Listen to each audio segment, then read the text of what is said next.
Cloudcast Media.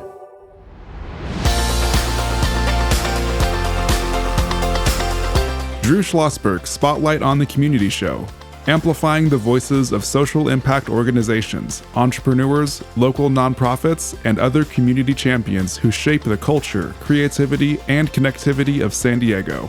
Brought to you by Mission Fed Credit Union, bringing good things to San Diego for over 60 years. Learn more about what is good for you and good for all by visiting www.missionfed.com. I'm Drew Schlosberg of Cloudcast Media. Always a good day with my longtime colleague. We have to go back and figure out how long we've known each other.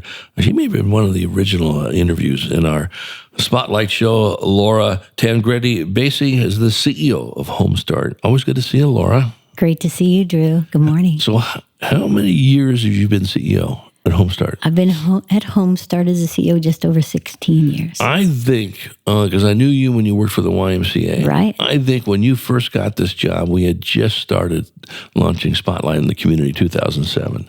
And yes. So maybe it was a year after or so forth on this. And always great to see you. The stuff that you folks do at Homestart is just off the charts. Talk a little bit about the mission of the organization. Well, thank you, Drew. That is the year I started. So yeah, you were one of my first exciting interviews. Exactly. When I began as CEO at Homestart. And you're still coming in. I'm still coming in. Thanks for still having me. Of course, yeah. Of course. Homestart's been around for 51 years, and our mission has always been around preventing child abuse and neglect and strengthening families. And so we have a wide array of services kind of in 7 key program areas. And last year we touched about 20,000 lives with our variety of services throughout the community. So our mission remains the same. We want to assure the safety and resiliency of children, and we do that by strengthening families and then also individuals who are at risk. Yeah, we ask this question all the time, and if I didn't ask it, you go, what's wrong with Drew? You didn't ask this question. How are we doing? Is it leveling out? Is it going up? Is it going down? Well, there's different data out there, so I think it's important to understand the data and fill it in. So, one of the things you look at is how many calls come into the child abuse hotline in San Diego. And so some of those numbers have gone down, which is a good sign. And so, we're looking at that. But then, of course, you have to dive into those details.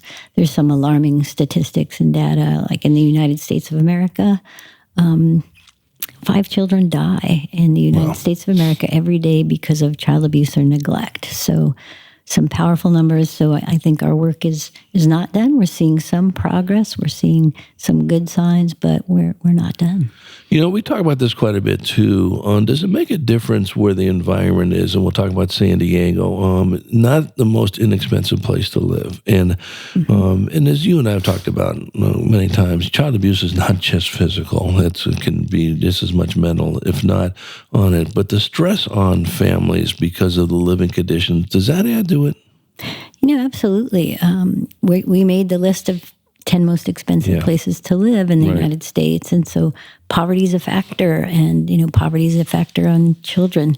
And so, neglect is certainly a part of that abuse. People can't pay the bills. They can't afford to buy decent food, clothing, the things that children need to thrive. So it's one aspect of it, and it's one we have to pay close attention to, which is why one of our programs is really focused as a poverty prevention program, and it's something we have to pay attention to with all the work we do. Yeah, and listen, there's no excuse for abuse and neglect no matter what the situation is. I don't think you said there are some excuses for it. But that being said, so somebody, and we've talked about this quite a bit on one of our frequent guests is Deacon Jim Vargas from Father Joe's Villages, and the amount of people that are one paycheck away from being in that car is a lot. It's expensive. And in some cases, they don't want to neglect. They don't do this. Talk about the poverty program you have. How does that work? So one of our programs is called Community in Action. Yeah. And so there's a CSBG funding. That's federal dollars that began, I think, in the 50s. Yeah. And so it comes through a county contract that we have. And so we're really reaching out. Our offices are in Southeast San Diego at the Jacobs Center for Neighborhood Innovation. And our Small But Mighty team does a lot of work with helping people understand, financial literacy is a piece of that. We help with credit check. We assist with getting employment clothing, work boots, whatever is needed, and help those individuals to move out of that poverty place. And, credit's a big thing. There's, those predatory lenders out there. So we're helping a lot of people understand their credit, how to, improve it. We have a matched savings account for these folks, and then we're definitely helping them with employment. And then housing is a piece, of course, too. Affordable housing. Yeah, we hear that about like every 5 seconds in the news. We're chatting with Laura Tancredi-Baese. She is the CEO of Home Start Incorporated. You've been doing this now 17 years, you said? Been at Home Start for 16, but 16. I've been in the field, I don't even want to say how many numbers, my whole life. You've been in it for a long time. You've been certainly one of our community leaders. I'm Drew Schlosberg. You're listening to another edition of Drew Schlosberg's Spotlight on the Community show. We're now the nation's longest running community podcast in our 17th year, brought to you by Mission Fed Credit Union, broadcasting in the really cool Mission Fed studio here in Scripps Ranch. Mission Fed's been doing great things for more than 60 years for folks that live in San Diego County. Well, you got one of my favorite events that's just around the corner, Hallo-Wine. Talk about it.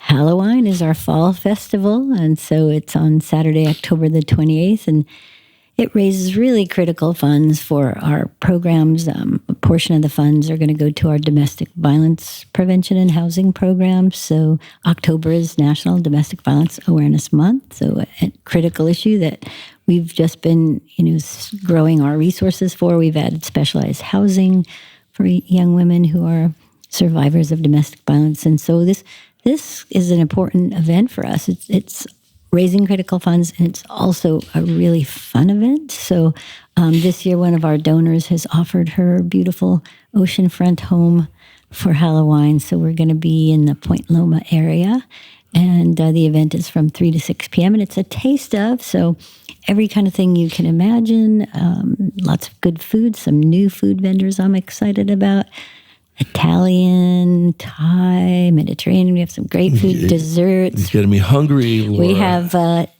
sips of wine, beer, spirits, or non-alcoholic if you don't drink. So we have something for everybody.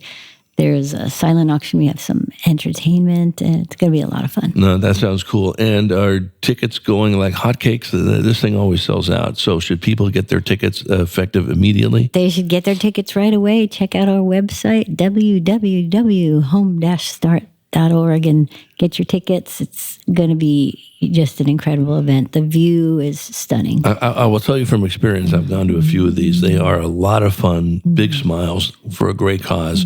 You'll run into some of your friends at this thing, and this is not something you're going to want to miss. We're going to be right back chatting more with Laura Tancredi-Baese, the CEO of Home Start. I'm Drew Schlosberg, Cloudcast Media. Talk more about some of the services you offer and the programs you offer as well. And then, as you know, Laura, we always save some time at the end of the interview what our Spotlight listeners can do to support your efforts. So we will be right back.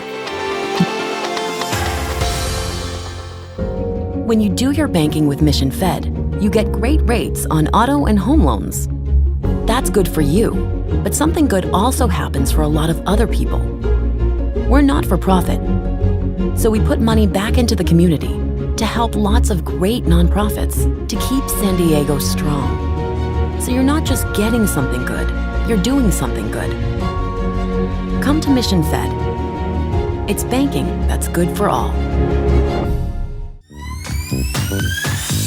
Brand amplification is the DNA of Cloudcast Media, and our code is the powerful blending of sound, voice, and storytelling to lift local brands and their communities. Whether it is our Brandcast, Schoolcast, or Causecast platforms, the unifying ethos is all about this community, the one you call home. If you dare to dream and want to explore the brand amplification of Cloudcast, a national leader in local podcasting and other Winfluence strategies, please visit us at cloudcast.us.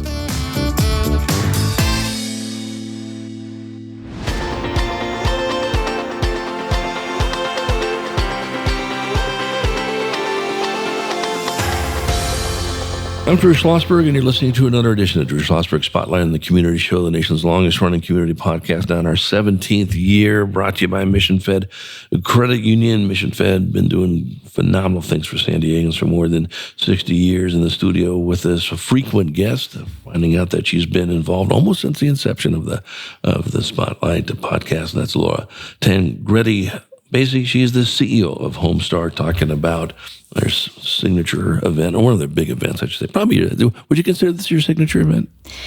Well, it's our fall signature. It's your fall signature event. We have one in the spring and one in the fall. That's true. This one people claim is the most fun. Yeah. No, honestly, they're both fun, and that is the 16th annual Hallo-Wine Fall Festival, Saturday the 28th, from 3 to 6 at a location that'll be disclosed only when you sign up, and then you get there. We'll have to find out about. Talk about some of the other programs and services that you offer. Well, I think, we have the full range of services. I like to think about them as being on a continuum. So the early end is really focused on prevention, early education, all the way to, more intensive treatment, to specialized housing, to therapy and behavioral health services for children and families who have experienced trauma. So, we kind of really address the full range of what's possible for helping and what it can look like. How do we prevent? Of course, we focus on prevention whenever possible, because we know that not only, saves lives, but it actually saves dollars too. There's some research out there that shows that every dollar you spend on prevention saves $7 later on for more intensive treatment. Right. How much of this is residential? Do the kids, do the moms, I say moms, listen, there can be dads in there too in this, but the most part, I think it's the moms, there are residential opportunities for them? Well, we have, I think, again, a full range. So we started as a home visitation program. Right. So we have two pretty large programs that do home visitation, and so that's key.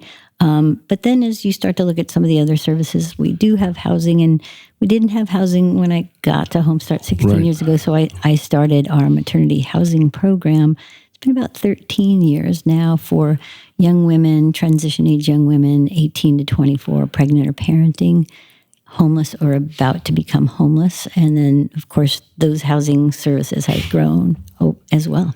Right. So will you get a call from the DA or from a school or from some social service agency to say, hey, listen, we got some issues with abuse and neglect here. This is what you need to do. And when you get those, do you hand them off to someone? Do you take them yourself? How does that work? Well, 211's familiar with our different services and the wide variety. And right. We have a lot of connections. So it depends on which program. So some programs we get direct referrals. So our CSF, Community Services for Families, we have a partnership with Child Welfare Services. So they will maybe take a call, do the investigation, and say, this seems like a family that could do well partnering with Homestart. So, of course, we do very intensive assessments to really understand whether the dynamics of this individual, of this family, of this child, which is really important to know that every person is unique, every family is unique. And so we want to understand what are their strengths as well as what are their challenges, what are their barriers, what are the problems they need our help with. Yeah, one of the things you and I have talked about over the years, of course, is that child abuse and neglect is cyclical. Many folks that were the victim of this as kids tend to, not always, but a good percentage tend to do this when they're adults and so forth. And one of the keys is breaking that cycle, is it not? Absolutely. That's why so many of our programs are really 2-gen programs, and then I say many of them are 3-gen programs, for example. So you're working with a parent right now and their child, and then as we understand their history, of course, many times they came from a home where there was abuse or neglect or domestic violence, and then you find that it was a family pattern. So, it's fairly deep, which is why our staff are highly trained, and they use evidence-based models to do the work. So they spend a couple of months just in training in the very beginning, and then they start to do this work. And it's beautiful that it's evidence-based, right? Because as a former, direct social worker, I want to know that what I'm doing is having an impact. And so they're given the tools that are proven to be effective. They have a whole model that they all follow. And so those proven practices make a huge difference in the healing and the hope and the change that we're providing. Yeah, how much we're chatting with Laura Tancredi-Baese. She's the CEO of Home Start. I'm Drew Schlosberg, Cloudcast Media. How much of this also ties into literacy and education? You mentioned financial literacy earlier. We know the stats are out there, and maybe they've changed. You probably know this better than I do, but at one point, 70% of the folks that were incarcerated were functionally illiterate. Literacy was a big deal with it. Not that if you become literate, you're not create any crimes and stuff in that aspect of it, but how much of that focuses on education and educating people? Education is key, right? We know this, and so we have a partnership with a school-based program. I've done some supervision of social work interns who are based in elementary schools. We know how important 0 to 5 is. We know how important K through 3 is in terms of understanding literacy. And I think we've gotten better at helping identify different learning capacity and abilities. My grandchild has a little bit of a different learning style. And so we have to look at that. We have to find resources. We have to help them, not make them feel bad or inferior. Right. So getting those children the supports they need, providing the tutoring, the extra education. My own daughter had a learning disability. She's now a very talented nurse and was Nurse of the Year at her hospital a few years ago. So learning disabilities and differences are something we have to pay close attention to and provide the resources they need. Yeah, and something we talk about incessantly on our Spotlight show, that is something that seems to be got in the way of the dodo bird, and that is empathy. A lot of it does start with empathy, where you can sit there and say, listen, I know this person needs some help. How do we help this person in that vein? So, for our listeners, what can they do to support you? Besides going to the events. Right. Well, come to the event and have a blast and help us that way. But yeah, there's so many. We have, I think, close to 400 volunteers that helped us. And it's in a wide variety of ways. So it could be, we just want to help at the event, stand behind a table and encourage people to bid on some of our silent auction items. Help check people in, help us with setup or cleanup. Event volunteers. It's like, hey, one day I want to do something on a Saturday and just help a nonprofit. And that's when we have a tax-free tax preparation program. So some people we've actually trained to help with that, or they just want to do check-in. We have volunteer interns. Of course, we have volunteer board members who really want to get involved in sort of the big picture. We just had our strategic planning retreat this past weekend. Nice. And social work interns, other types of interns. We have a retired fellow who helps us with handyman stuff. And George is amazing. And, that really helps us save money in other ways. So you can volunteer in a number of ways. Any size donation. We have a matching campaign coming up. So if you want to donate $10, that's going to get doubled and become $20. If you want to donate $10,000, we'll take that too. Or anything in between. Any gift is an important gift. Yeah, you said something that we've been saying for 17 years here. There's no such thing as too small of a donation. There's no such thing as too little time to volunteer. Because once you get engaged with this group, you're going to want to do more. And that's why you have 400 volunteers. Be remiss if we didn't bring this up. I think every time we chat about this, it's so important because you have it up on your website. If you see signs of abuse or neglect, don't be silent. There are some confidential lines to call to do this. Talk about how important that is. Yes, every community has a child abuse hotline, and San Diego does as well. And so I think we get about 7,000 calls into the hotline, at least, that are followed up on. Some don't get followed up on. So if you see something that seems unusual, just call, tell them what you're seeing, and make a report. It's confidential. They won't say, hey, your neighbor across the street in the brown house called about you. Your children seem to be dirty. They seem to be wearing the same clothes day after day. They look like they're hungry. So yes, if you see something, say something. You could help save a life and save a family too, because we don't know what's going on in that household. Could be maybe they're all grieving. They had a sudden loss and they didn't know what to do about that. So those children need our help. The families need our help, and many of them, with the right support, can remain intact and help their children. And that's an important part that you've always said. The ultimate goal isn't to split up families. Obviously, it's a very dangerous, violent household. You will do that. But I mean, it's to bring people back together, to educate, You folks love each other. Maybe you're not showing it as much in this aspect of it, but here's how you can, work together on this.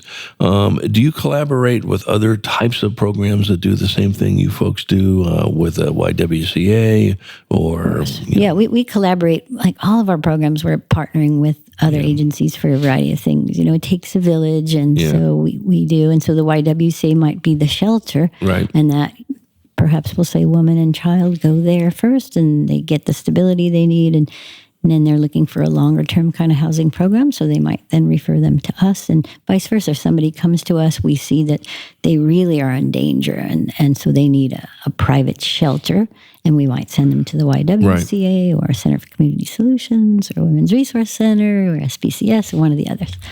Yeah, the most important thing about it is, call if you see something, call if you need the help, and you folks are very reactive. It's not like, we'll get back to you in a month. You'll get back to them post-haste. Shout out Hallo-Wine one more time. Hope to see you out there at Hallo-Wine, our fall festival, Saturday, October 28th at a beautiful oceanfront location. Check out our website, come have some fun with us, and raise money for a really important cause. No, that sounds good. Laura, always good to see you. The work you folks do is just invaluable because you don't just change one life, you change families' lives, and then you change all those tentacles that are tied to that family. So that's great. Always look forward to having you on to chat about the great success you've had, and I will definitely see you on October the 28th. Can't wait. Thank you so much for having me, Drew. It's great to see you. It's always my honor to do that. Laura Tancredi-Baese, CEO of Homestart Corporate. You've been listening to another edition of Drew Schlosberg Spotlight on the Community Show, the nation's longest-running community podcast. We're now in our 17th year, brought to you by Mission Fed Credit Union, doing great things for San Diegans for more than 60 years. We hope you enjoyed the show. You've been listening to an episode of Drew Schlosberg Spotlight on the Community Show, amplifying the voices of social impact organizations, entrepreneurs, local nonprofits, and other community champions who shape the culture, creativity, and connectivity of San Diego community. Brought to you by Mission Fed Credit Union, bringing good things to San Diego for over 60 years.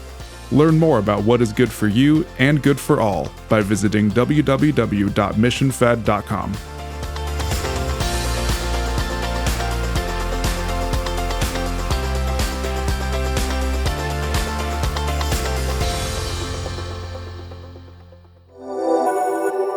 Cloudcast Media.